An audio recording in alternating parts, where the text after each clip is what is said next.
This program is proudly sponsored by Trinity of Earth. We connect Ghana and beyond to the whole world. Kwabna adoma. Ebusia for ye mobibia akwaba edimoba experiences in life jumedia uhwe ani twi mu no yato ne din mama ne hununti mani adaho medofo amane ben ene to wa ene wani adaho nom en social ben ena wuko mu a enye nyame a enka wonum adru anase enka wo ye ohun bone eno nti no ene yensa ka yanka sanka ye beautiful sweet sister ahofe mu ahofe ne ho ofe ye hu na abeka say e afi na jam wedi be 16 years enye easy we de chese yesron kokra eno nti no yensa imre no Oma yenko screen so ne yenko nkosha ne nwom no ye ba ye be introduce no na ya tsoaso ye ba sesia.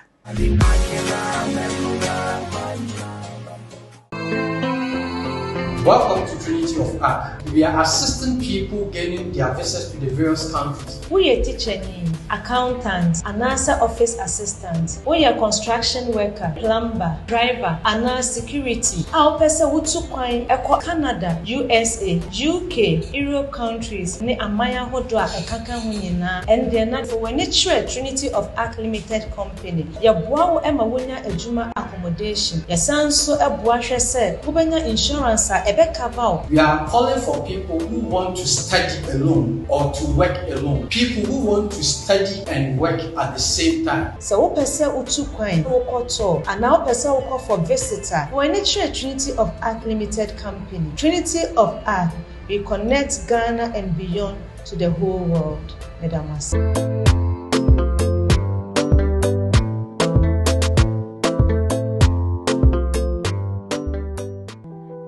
For Mudafo Nayas, me and America say.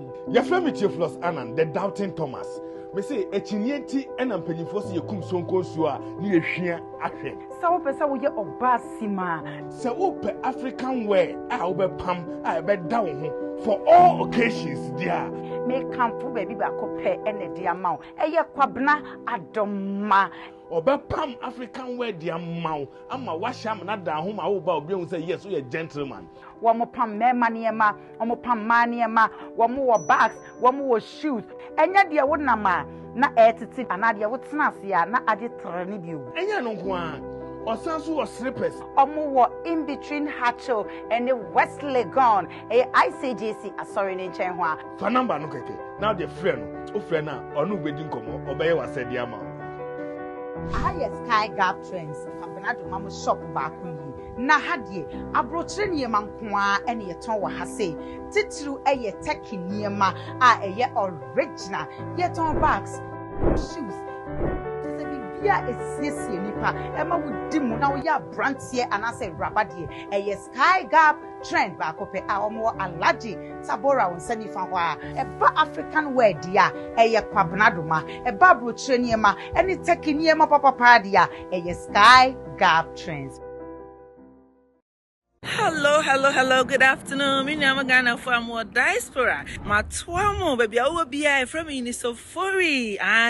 Me was US, me Miami and Sam, me Sansi and Ness. And come on, me no one say online digital business I cost and then I'm a person me no more check. Baby, I will be a family na. That's open baby I am open change in Quandia and no any online digital business. Yeah, but who the way. I dare can see a woman is a business who to me baby. The answer was laptop. Computer, internet, wa connect and no one no. You mentor ni coach. Obedi de utata kopi mu tamu wanka se won say yes. Why you successful in the business? I finish one. Government baby 1099. I'm one write you off for tax as a business owner. Before when you measure, it's say the business na ye no. So when you and so catch it. Frame me na make every detail of the business. Now also up to me be successful. And then now I'll meet you in the inside. Bye bye.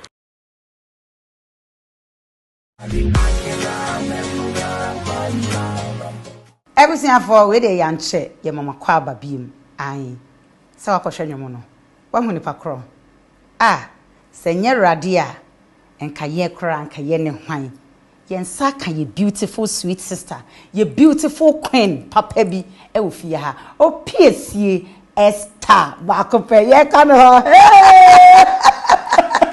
Boga kupalu. Boga kupalu. Guy, what?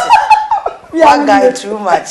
Some is yourself. Say me, I'm a skin. You say ice. And none in you cry. And I mean, you. As many a man, am I? You better try. You better try.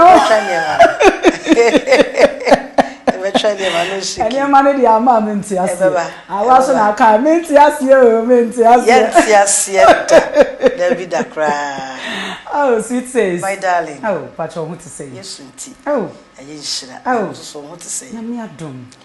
Crying share, pipe bo, where food slow, what's the says, or a hoa, Kayo. Tetenyo ni nyina Piesie aboni nyina besis Kenyera dia ai eti enu a na ma ene meda seti asem kame share Piesie ene ye no be din komo e wo the experiences in life jumedi so aye ni twi mu no yato ni din mama ni hunti mani ada ho ye mo di kan e ka so Piesie kra odarom Piesie wonne han me da wasipa mame enchia eye wahwefo nyina se ye ka se Piesie Esther eye oba nwuntuni a oto awurade honwom oye oba wahwefo owo mma ne nwuma wabɔ bi ne mentiase o empire me baby a osefo ne okrasi ni na dia besizi babeko na dia besi waye mi yi eti se ya kase Piesie Esther face no anyway beautiful sweet 16 mo amu ne da no ma adwe be mu se e makeup me pamcho yes me kasa be my witness be I wait dear me pamcho oh my god Piesie Esther physical she's beautiful she's calm she's a woman of God what do you say nti ebusiafo ene ye ne ba betwetwe nkomo bebi a wabrabo no adane akwa akodu bia ndofo ene Piesie Esther e ba be hyewu kran enko bebi a kosoa na ma wafidie no enda Angel TV atope says my darling when your experiences be brave e wabrabo you pese oni ye share life experience kakra bi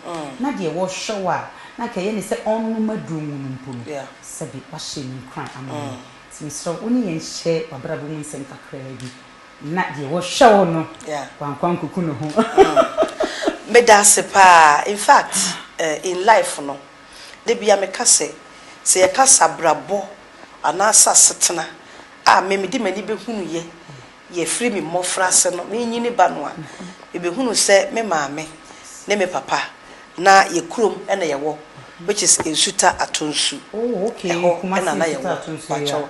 Enye Kumasi ye Kumasi Atonsu ho. Ene ye wo mampon. Ensuta Atonsu. Yes. Eti na eho na me maame ne papa. Me nyini ye de eho na ye wo. Na me maame no omodo afu. Yes. Na me behunu se obra ni mu ye dene. Ma me maame ne me papa. Isanse me hu hwe kura papa ne nsam se ohwe ne nsam a se papa ode ne nsabo waso ma we ya asama mark beta because ne nsanimu aye dene din adon kwa wado ama adon kwa na papa do na one thing bi ada me kai se em se me papa koje Bible se bi den time no na fe mi hu se na police for because ye kura se wona police station ni ho enti omo free kuro mu na eba enti police for ba ho se omo be fa no because odeka ontu ai na me kai se papa so na ni edene enti omo ba se ya na ote ho ye wo obi a na ye wo ho ye fe ne bama sa na tete wo ne ye fe no na wote so na omo ba omo timi krokutuo isei na papa te ho na wo hwe wo mo na asenkwala isu na yenyinyi kakra na ye te wo na yesu because he nim say be kum papa no na what because he can only be oh yes I got to a timer papa no afei obehu say e wo say otukwan na so no ye onim baabi a ono ankasa woko na abrabo na twa ne ma nti no one day ya dati ye ni no na enim say papa ko afum ene ma me nua ni say ko afum but obeba na ade achi wo fere we yi se omo a obisa that akwada phone kora ni ho nti ye hu ne where about to be kopem se che na fe obi ma ye hu ye se mbapa akodi afram place yes e ho na owo na na setene mo ho no mpo ka woti ye kurom hakora na nkaye nti ebe be ka me ma me nko a na oba ta ya wodo with enkwala lu my dear na nye easy ye na ye socks ye di ko suku a de bia me ka se ye socks no me socks ni say I say sat eneta ye de shei swata ye de shei ne nsa no dududu no nti asa eno ne yatwa na me anya sa trousers socks na ko suku a ye because it's my chema me nko bi nti na e wo say me de huja so me kai those days me de huja so se be ye bewo na de achia me de ahye e de akosku na me ka me ma anasa me maame ono ne maame na namamu no a de bia me kana obi aso nim se ye no kore trudu na me maame na na edi akiri asam no nkan wi esu chesa wosia gu ne hu nyina ona toso mi no but abrabom no na ba ho kire mu a ye de na ye dito ye na ye dito kora na ye ho kire ye na me maame ho kire no nti enema nipa fam wo akurase wo experience na de ye bebre anu ka enka na se bebre ye mebre edos oh god yes ana ye fam wo na me kai one day bi na me maame e kon fa so ba Kumase na me kasa me ko won so e beche enam wo bi so na ma betena wo bi nchen e wo Kumase tafo enam wo bi so na wo maame a wo no betena wo bi nchen that's right eye Piesie Esther maame a wo no enam wo bi so ena sa nipa ne maame ko tena ne nchen nyame aye bi na no pokura no na je se maame adamfo de se me ne wonam ye ko baabi na ye hia maame no no ofiri Kumase aba no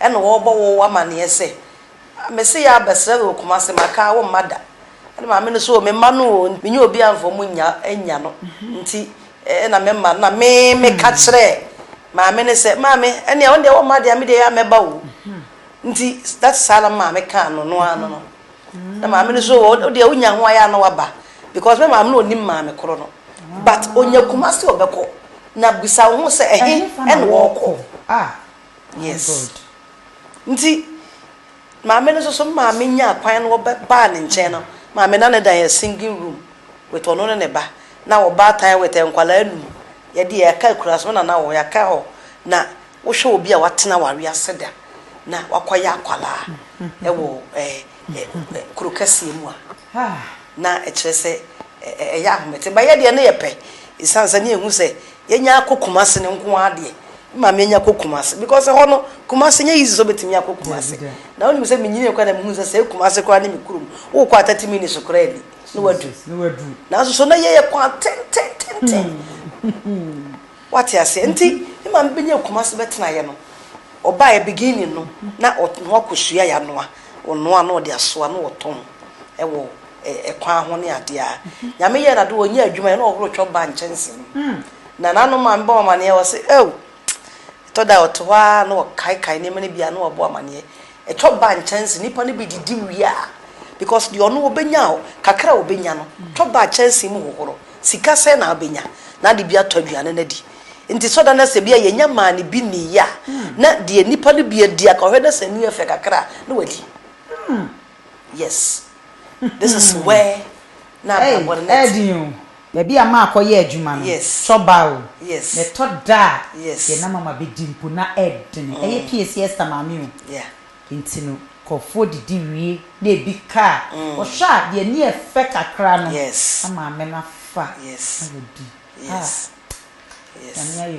yes na ade ba akwa mbesa be dwene ho be hu ye ne se me maame ye obi a na wabona dwene mu po nti me maame asem ena me de twero abrabom akiri sayede misera de se empare mi o empare me kra se me sign mechi because also who is say so be padwuma ye wetin kwala anu na so so amare ho ye kan ye hudi awurade aye yes ma memfa ka asem bi nkyere wo se enne na se wo bra ai eye e wo se wo fam isan se drumre bia se ye di adanse ana se ye ka de awurade ya wudumi nya bi nka nti e wo se wo so nya bi na wo de gina so na wo de ka nti na wo komu no nti ka wakoma to yam na wo be firi mu afi enche bia me maame antena kumase ba bia wantena kumase ba bia dan ya yesi ya wiese ya completed dan na wie na wakotema na sa light wo me kwa de bo na me jesa me dwene ho amente ase ma wo ba kumase jese baby a obetena bia dan yensi nwie kanea so ni ho yeti kumase so ye yusu kanea ye yusu ye so ayi ndi na brabo no na eyetene na brabo no eyetene ndi me kai se one day na me ma me nya sika kakra me so me wie school free me kuro mu ana me se boy me wie school pa de mani su ade hu ni nyina na se betumi abakumase isan se se me beto school so de amama dwenem isan se meni woni pa bia wo bepoa me se odi me ko so wo abrabom nobody abrabo isuwafo na nti manya madwe da se me ko hwe me resource na kira kwan na me de akoto school so debi nti me bota nyina na se betumi awie school no ma bakumase me vision nyina no me bedru kumase pe na me maame sika wonya na that time no me kai se me betna maame no maame kwanche wa firi mu nyame nhira no isan se urade nam no so maame baby tonight maame so kura me wie school no single room me so me betna ho bi na me baaye no na in fact na brabo no eyedene me maame kai se wotumi gye maame ne ba ne niema ne ntade a wo hye ne yetumi gye agye ne yekese di kwase ye gye mame nyina e kan because me nibi e wo se me gye na me gye ne sa na ye kotena pankro no ba bia kotena ye no na place ho na de bia na obi anim se maka se ho eye memi lodiba that is where I called my lodiba e ho na awurade hu me na ye bia bia enipa kwasa wo kotena ho a eye tene ye kase kotena ho a wo ya wontena na oduru ho a efie na nimu de hu se efe na uwura mu a bia ye wo no uwura mu a wo de wonsa keka dan ho se ya wo de wonsa bobɔ dan ho se ya na otutu kan ye ni ho enti wo kwa na wo dan no na edan ni mu kese te se ye twa ha bese ya chewe mu mienu edan ni mu kese but e ho nso so na awurade hu me na ofre me ma enne obi hu se yesi Piesie Esther babia na yesha awurade hu ye mobo yes nti in life no me pesa me de fasa kwan we so na me kache woni pa bi se edru mre bia ayaka wano tum sometimes you need to shut up yes because bonsam onim onipa bi etiri mu adwene eno ni ade wade nyankopon ni nyansam no wode hinta nipa nti na oba no a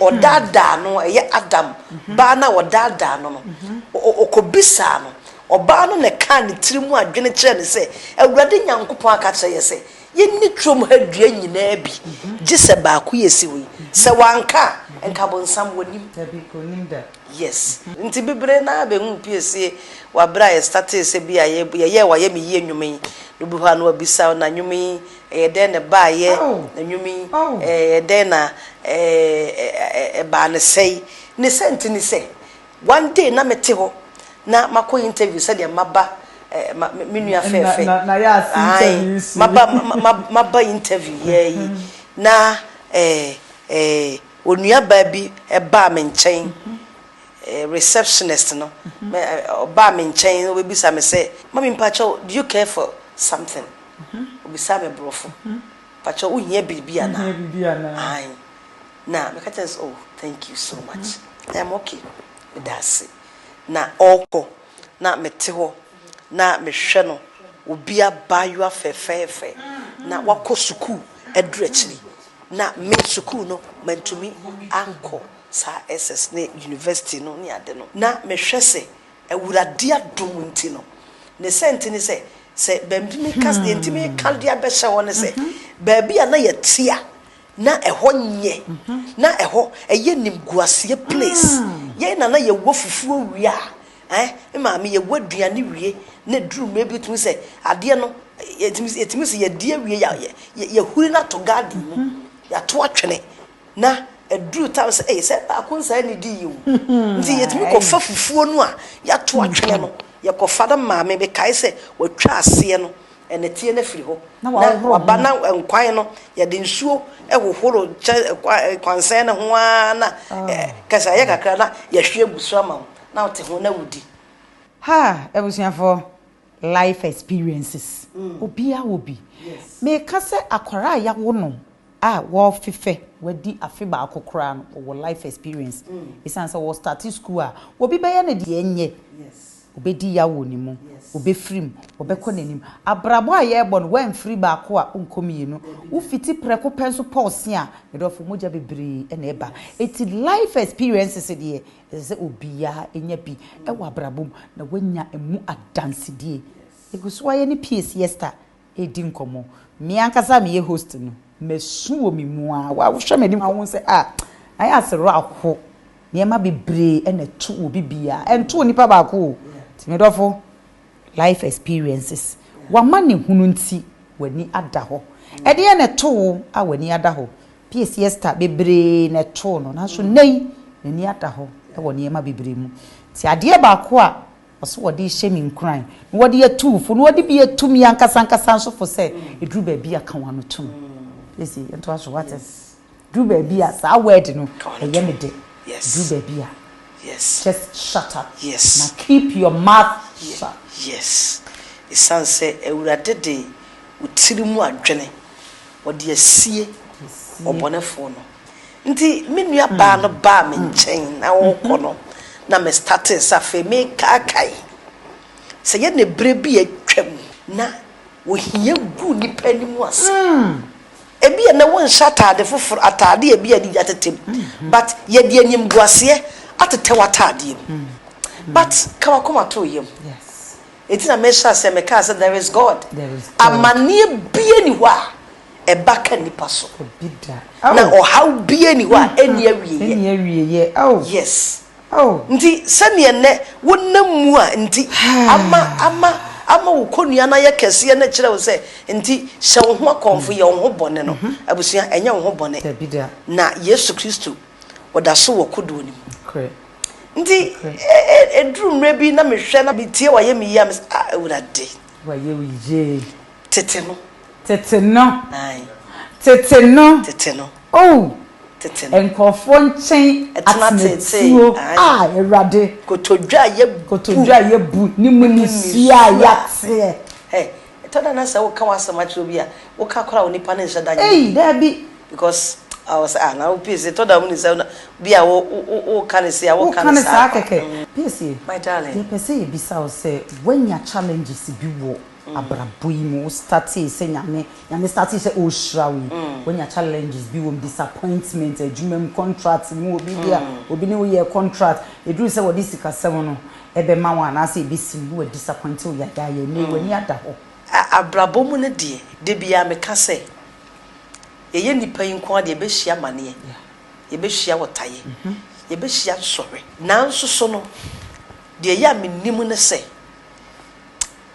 aya be ewurade it's not that big say amane na wo mu no atowo okay because ebi atowo bi pen and it's meant to come e was say eba na aba na edien na wo ye e was sa amane na towo no what are you doing to correct it de wo ye na wo de asesa eno ne ade ehia enti ya fa ne mabia ema ye hu se se duru mre bia wan hwe ya Kristo sum kora no enipa bi nti wo begyae enwum tuo mu no eduru mre bia wan hwe ya enipa nti wo begyae sometimes no obi kora comment kakra obetwro ama wo social media wa ono uti anya ye na so wan hwa etimi bu wa enu kora hwe anti wan hwe kwa won fa de enkoye den enkoto go bi but the person me catch on say e wo say eba na aba de obetumi aya ne se hye wo hoden and ahwease wo ho so de sorry ewo ho enti se ba bia wa hwease no me piesie ma hwease bebre wo enema bebre ofro na wo sane wo hwease na wo sorry oh my god wo fro na wo sane o heto da wo yire ho ana wo de tare kra na why na so no abusia jiji kita wunti yes wa show ho den na wo den shenu mu no awurade be turn ne my god things will turn for your favor amen yes nyame Israel amen just me hu adwodwo asa me ti snow no mo Germany na ya san hwie ice asa ne no fizi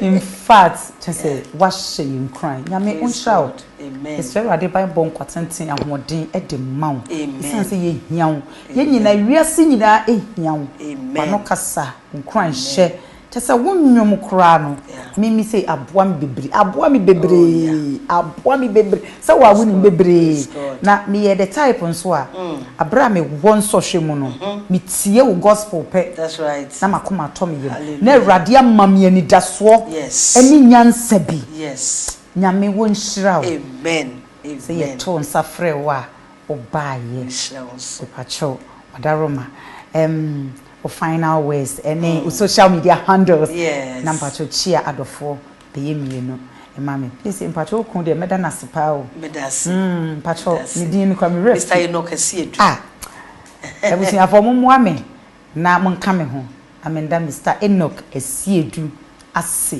eye Piesie Esther kunu very humble man handsome man calm unyame onhyira no amen Piesie ka semba akotire me me friend me sis wadaroma unu aba amaba me pese me ye dwumadi sei timpacho beboa me o se sister ketwa se mi wu mpo a nko anti meba aba me twama na wanya ni daso stronko ewa awurade mu meba na wo ba no Mr. Siedu edi nachi edi naba nyame wo nhyira mododo medasi timpacho chiadofo na social media handles medasi abusiafo mechiachia mu nyina Piesie Esther waye me yie bigiri yese awurade gusu a oye oye yes bigidi pass awurade nam so oye oye nso betimi a follow ye e wo Instagram ni Piesie Esther, Facebook e Piesie Esther Ministry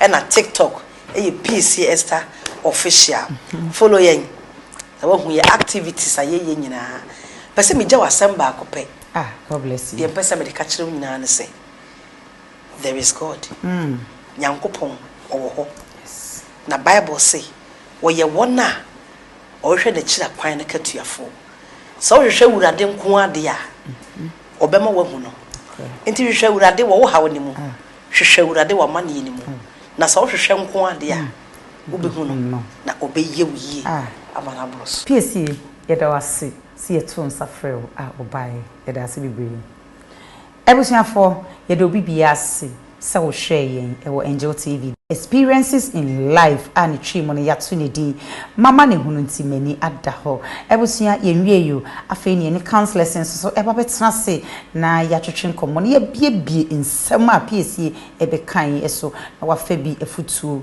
ewo mu na ebusuafo wodi bi etu hofo me a me di dwuma di emu kyia me din a eye original Nayas ba kope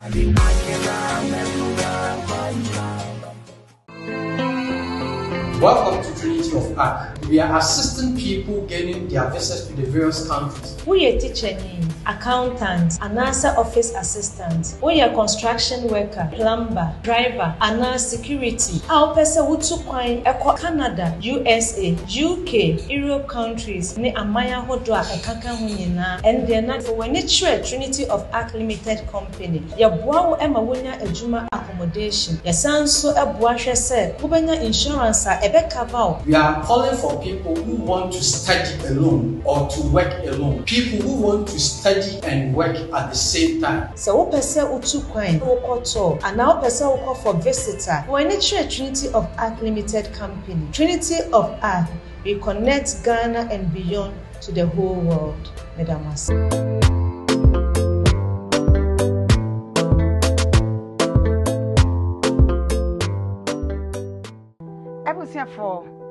Odafo pa Nayas. Me na make say. Your friend Theophilus Annan, the doubting Thomas. Me say echinienti ena mpanyimfo se yekum sonko nsuo a ne yehwia ahwe. Sa wo pesa wo ye obasima. Se wo pe African wear a wo be pam a be da wo ho for all occasions dia. Me kamfo baby ba ko pe ene dia ma wo. Eye kwabna adoma. Obepam African wear dia maw ama washam na da ho ma wo ba obi hu say yes we a gentleman. Womo pam mema niema, womo pam ma niema, womo wo bags, womo wo shoes. Enya dia wo na ma na etiti anade wo tena ase ya na ade tre ne bio. Enya no nko a osanso wo slippers. Omo wo in between Hatcho and the West Legon. ICJC asori ne nchen ho a. Fa number no keke. Now the friend, o friend na onu bedi nkomo, obeye wasedi ama. Highest Sky Gap Trends. Kampenado mama shop back yi. Na hadie abrochire niema nkoa ene yeton wa ha sei. Titru eye teki niema a eye original. Yeton bags, shoes. Tese bibia esiesie nipa. Ema wudi mu na wo ya brantie anase rabadie. Eye Sky Gap Trend back up a omo alaji Tabora on sani fa ho a. Eba African wear dia eye kwabnado ma. Eba abrochire niema ene teki niema papa dia eye Sky Gap Trends. Hello, good afternoon. Me name Ghana for more diaspora. My twamo, baby, I will be from Unisofori. I me was US, me Miami and Sam, me Sansi and Ness. And come on, me no one say online digital business at costly, and then I'm a person me no more check. Baby, I will be a family. That's open be a yama, open changing quantia, and no any online digital business. Yeah, but who the way. I dare can see a woman is a business, what me or baby. The answer was laptop. Computer, internet, wa connected, no one no. You were mentor ni coach. Obedi de utata kopi mutama wankasa won't say yes. Why you successful in the business? I finished one. Government member 1099. I'm one write you off for tax as a business owner. Before many measure, a sign said the business na yenu. And so when you and so catch it. Frame me na meka every detail of the business. Now once up to me, I'll be successful. And then now I'll meet you in the Insta. Bye bye.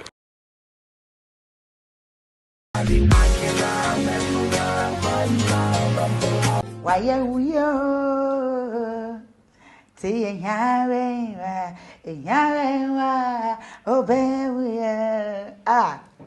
Daddy. That was deep. Oh, thank you so much. That was deep.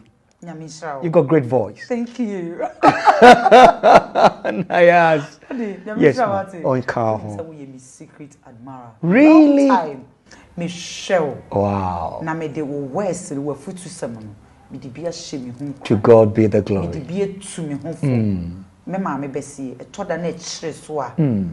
Counselor Kwaku Adum Ata ono nko na hwe no. Na me wasema ma che se me dwen ho amenti. To God be the glory. Nyame nhyira o. So me say ne hwan a wo me kasa etu obi pon. Nyame nyina ya odia. You look sleek. Thank you so much. You look good. Thank you. And you look beautiful. Thank you. And then I'm blessed to Amen. have you today on my show. Thank you so Nyame much nhyira. for inviting me. Thank you so much. It is well. Go ponjira mo. Counselor Miss Piesie Yes. Nsem Bibri Yeah. Yako and Yakohwe. Yeah. Nsem me bi areho. Yeah. To say one na obitimi abo. Yeah. So free asante mampon. To say infitiase na brabo na edi na enkoyi. Etoda ade no mbedi. Age se ne maame. Na oye adwuma o choba. O to say nipa na di aduane na aka no. Ya wo horo hu sane ye de nkwan eguso ama omadi. Otimi nanti bibi obe nante kran san na wakwakodu bebi okono na reho. Isro ensema Piesie kan ye ndi ko hwe yi.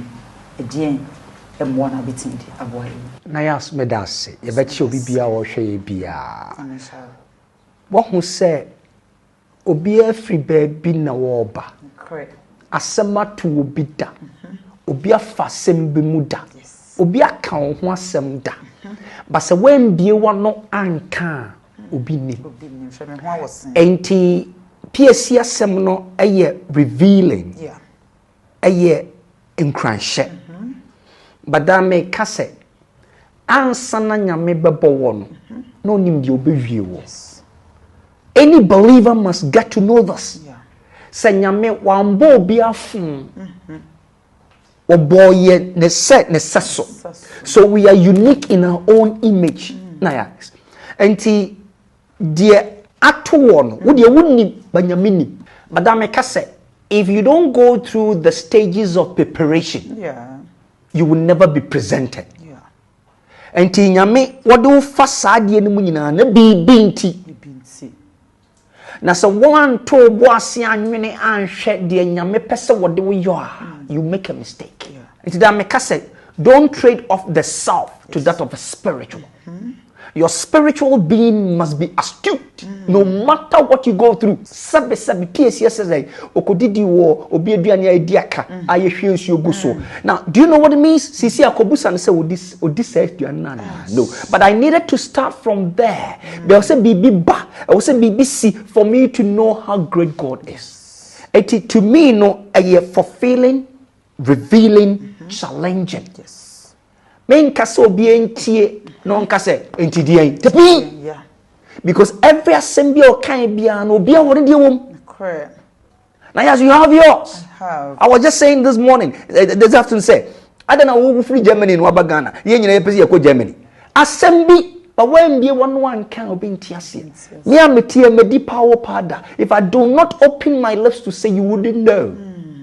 But you see, obi kan na semun chrewa. Me mbuanefo.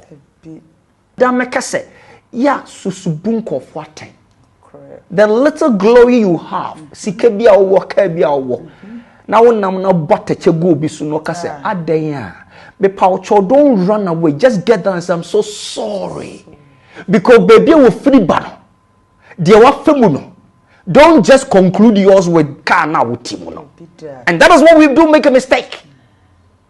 Because sanke nyina eto ye boss ni atena se ni etie die nkofo femua enka ye betutu mika ade ho bom eti dia make che Piesie say eye a sign of God's will in her life. Okay. And that also goes to everyone. Yeah. Dia wa femu bia no eye a sign in God's way in your life. Se sa de na ensia you see, the experience is the best teacher. My prapra for free. But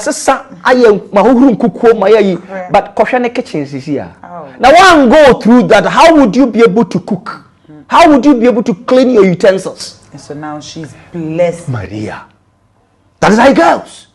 Eti they go through no because unimono nyame de wonim. Yes.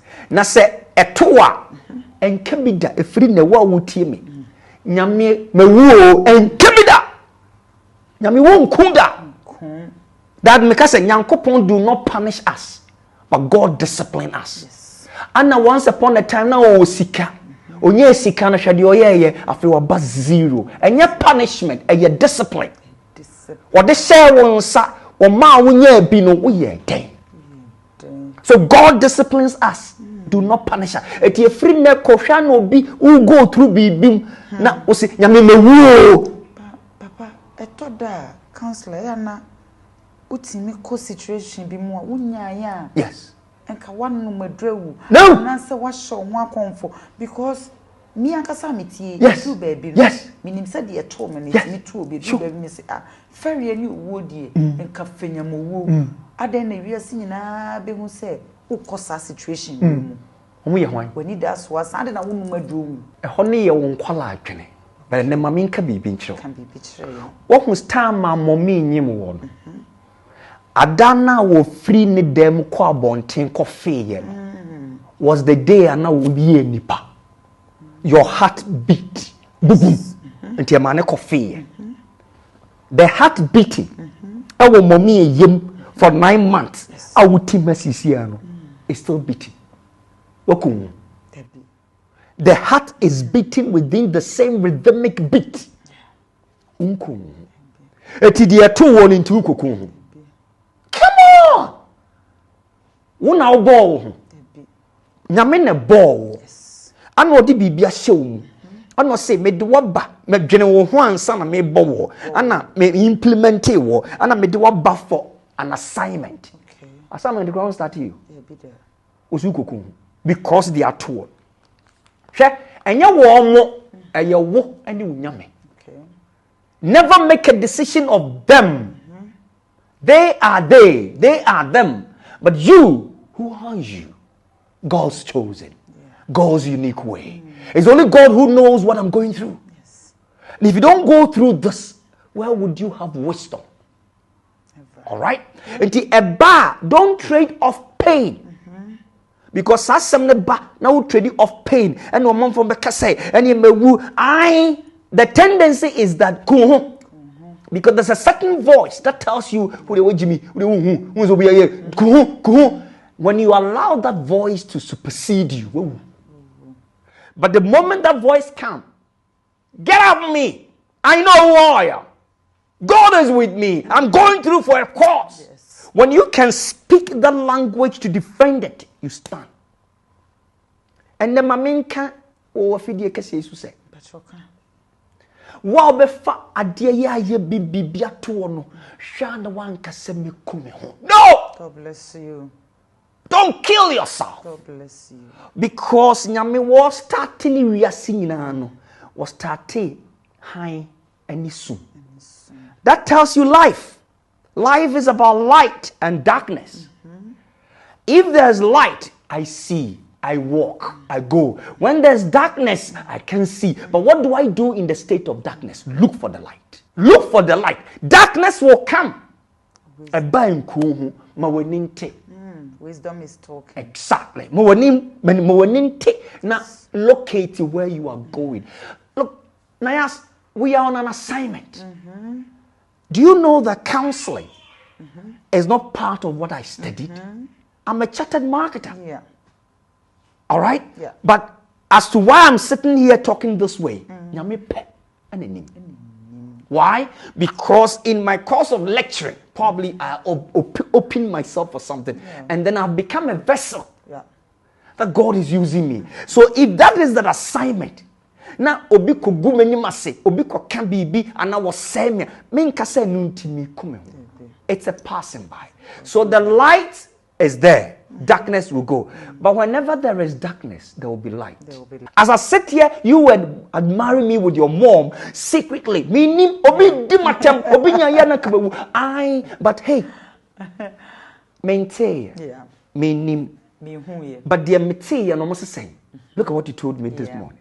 It's so good. You are a secret admirer. And so I'm going to pick up about that. Thank you. If I ask you, give me one word that describes you. Where the Ben now? Jesus Christ beside disciples. Who do they say I am?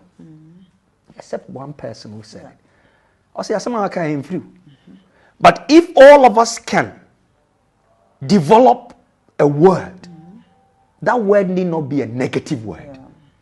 It must be a positive. And that should prepare you. But you know when you tell somebody who you are, let's say you said you save. Because this program, you're saving people. Yeah. Now, I say, I say. Thank you. Obi o te obaka say, the o chere uye nyame. And yes, okay. No. They are not the people that is making you define yourself. Yeah. You know what you are in as an assignment God has given to you that you are doing. Let's learn to profess positive words, good words. Because words are seeds, they grow. And one of the things I want to let everybody know is that sorry napa fa wonsa eto opemp mana omomaso ne hira wo sorry napa fa wonsa to opemp mana sa wo momaso ne hira wo. Okay, stop saying and me kwakura me nim de medie and me madie no medie. Stop it. I hate it. God bless you. Who makes you to cry? One am usu esu no be free. Esu free when you say toa utubifa. So you don't know what you caused. No. You've caused a real pain of yourself. But obi to me say no osu. What about that? So there's a certain tear that you don't need to let people see. Etin na usu no be about person papa wenimo. Utie gospel be tenor. One word pena benyo. And that word is your propeller. You need that to move. Now open your palm like a book. And get it closer. You see, there are 3 to your little fingers now. 3 lines. Get it closer to it. My 3 lines, and you say, look at it. All right? Yeah. Then try and join another 3 lines. So the first 4 fingers are 3, 3, 3. Join them. Oh. Join them. Join them. It's only the thumb that is 2. Put them together. One such here. There be enjoy. This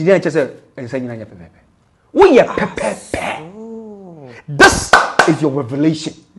Nami wa mbofu. Obo pepepe. The atono. A baby. But I'm told a royal name. Okay. Kumasi Edum was where the chief executioner of Asantehene used to slaughter people. A sentence or no chunk of it. Now I am a bad name. This is a story my father told me. Okay. And so he decided to come back to the base in terms of Edum Hono. Kumasi Edum is what I'm talking about. Okay. And then when people saw him, he said, and you do mini, you want to cook the pan. And he said, no, me nyasa Edum no not tell me. So the new of Edum. Use me. The new of people. Counselor. Yes, ma'am. Kwaku Edum Ata. Aye. You are great. To God be the glory. God bless you. Amen. Papa, yes, ma'am. In some of your final words to Ashafo our show, the old show. Because we need that's what's son. We want you will come and what say at dear pa. It's baby. Timpacho final words. Nayas, dear, me catch a tear for the OTMA and whoever is watching. And on the say, there is nothing wrong in your life. Bibian say wa brabo. Yeah. Afe na ato esi wa brabo. Ya catch the you see. E ban sanwa, take a stock of yourself. Oh yeah, why? Who are you? What are you supposed to do in the next one? And again, remember, say, adie na achie, enti na watie, adie besa, adie subechi. All right, and then they see, but watching beba. So always look at the tomorrow of you. So define yourself in tomorrow. Don't define yourself in today. Adie bia ato wono enkukun ho, show home cry. Create your own hope and build your own self. Because God, you are a thought. He implemented you and put you here. Yes, thank you. Papa, me pacho, you be here our number. Telephone number 10 bia will be frewa will be now. Okay. To be normally 027 41 606 41. 027 41 606 41. Normally around into me prefer WhatsApps and then audio voice so that I can be able to react. Okay, number again. 027 41 606 41. Ebusia 4 aha ena ebreno ebemakwan. Na yedi dwumedi no esi. So ni se Ghana yedin. Ghana yehye. It is a open travel and tour papa. We kululu biye ni hu. Na eye genuine dia. O document ubi biya ebeye super. Unemu a eno ane se oko. Sika no so enye bebre. Eye Trinity of Arc Limited Company. Medofo on location ewo kasoa. Baby bia wo bia. Pomodin ase obefre one number ewo 0244 06 2389 0244 062389 Trinity of Arc se baby bia opesa ukobia no waye krado edi amount. Belgium eye Europe na making all the European countries na opesa uko Canada and America ehefa Australia and ehefa na opesa uko waye krado etchem. Trinity of Arc, they are the best travel and tour. Shisha went through coin. A face so. Medofo. Se e bano equipment papa dia. Na pesi betwa 4K e de maw. Bebe bia wo bia cameras ahoro bia ope bia no. Bomodea se obehwehwe CJ Multimedia. One location La Paz. CJ Multimedia. One telephone number no. Edofo 0545 059 319. Mrs. Subim 0545 059319. CJ Multimedia say baby bia wo bia senior Trinity of Arc Limited Company promotion the man will travel and tour hono the same thing and as CJ Multimedia and so say sika bia kita obia chese production bia pese oye bia program apese okutwa bia no obema discount omodi ana hwe wo ma me wate medofo won will pass hwehwe wo afi kwabena doma fashions say baby bia wo bia so pe African wear papa ya sheda apam ewo yemen mu hadia won ye number 1 ba kope won wo Hacho West Legon ICGC asari ni ntem ho a na won kwabena doma fashions won number no echwagu ewo screen ni mitra fawate amishra afi se wo pe baby ada adwodwo ho arrest relaxe na wo Ghana nko ade a hi baby ba kope eye Park View Hotel hope in fact one service very good very sweet one security tight bedofo baby a entontom nkokaw na nkunya yare bone na yare foforo Park View Hotel one location wo Domi Pillar 2 around where and one numbers no echwagu was screening film bedofo what's an answer nyina nhumia na we ni agye me ho na me ho ye ofe enkanka ne se chese se minya beauty empire makeover dia na chese ma ho ofe no na edimu na mi raba ye no na ba na mi slay no mi slay ewonyame mu na mi slay nso a animunyam no etuko baby a medofo se okọ wedding engagement party ana baby bia wo bia brochirefo e munya lande Ghana dia na se misrew wonsa ya na yakodi abrochire sa na makeup no stress ne pressure nti ya yetete boyanim but ye bedru Ghana dia ye pe makeup artist papa baby abedru bia no ewrapa ba wo ho dia baby ba kope ai eye beauty empire makeover and I want make me oversee baby obia na no mo no andalo obema wa ye rapa want to take more tano nya wanimu with your foundation kete me do for baby obia number no age shagu e was screening he me so wa hani ye nchi kura obeba be ya ma baby obia contact na mama wate nya me nshira afa mi misle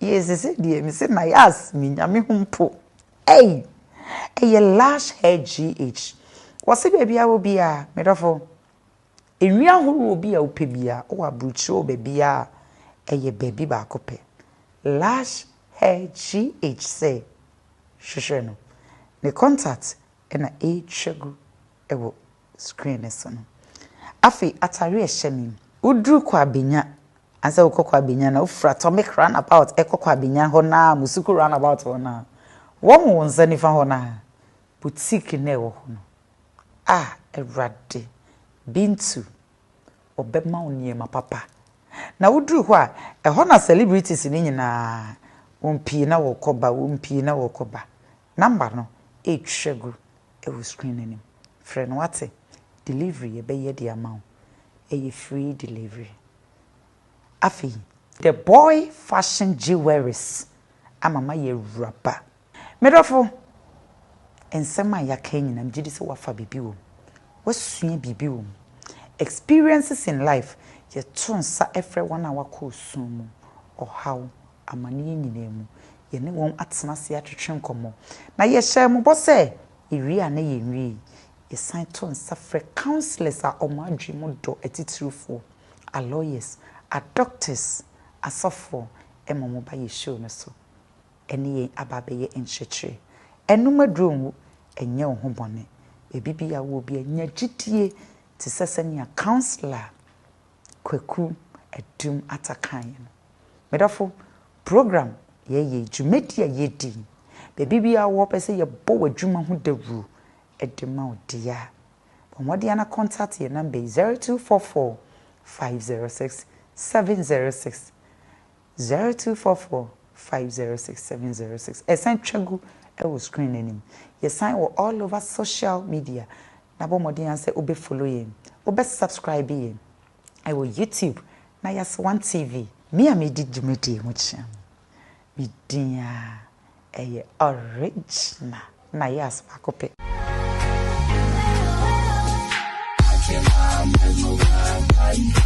so happy, I can't mesmerized by these eyes. I'm so happy, I can't mesmerized by these eyes. I'm so happy, I can't mesmerized by these eyes. I'm so happy, I can't mesmerized by these eyes. I'm so happy, I can't mesmerized by these eyes. I'm so happy, I can't mesmerized by these eyes. I'm so happy, I can't mesmerized by these eyes. I'm so happy, I can't mesmerized by these eyes. I'm so happy, I can't mesmerized by these eyes.